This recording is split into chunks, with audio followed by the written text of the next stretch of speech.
د خیبرافریدي ټوله شاعري په دې هم ډېره خوږه او زړه راښکونکې ده.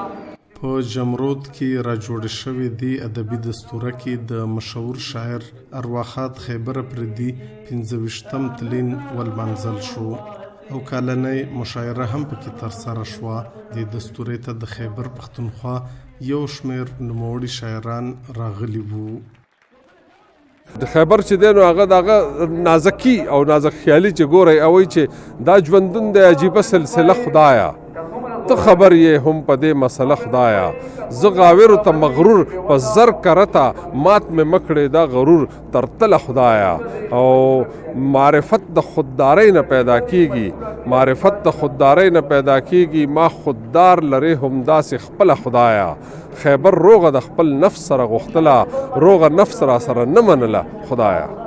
خیبرافریدي چې دی هغه د غزل په استادانو کې شمار دی. نظمونه هم د ډېر اعلی معیار لیکلي دي. د خیبر صاحب په شاعرۍ کې زمونږ د عصر ډېر شعور موجود دی. خیبر صاحب د قومونو د تعمیر او په ترقۍ کې ډېر لوی کردار ادا کوي. د انسان دوستۍ رنګ ډېر پوخ او شوخ دی.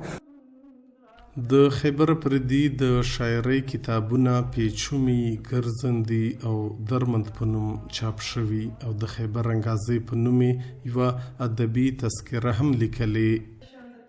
د خیبرافریدي اصل نوم سید احمد جانو په 1942 کې زیږېدلی و او 1995 کې وفات شوی او په جمرود کې خاورو ته سپارل شوی.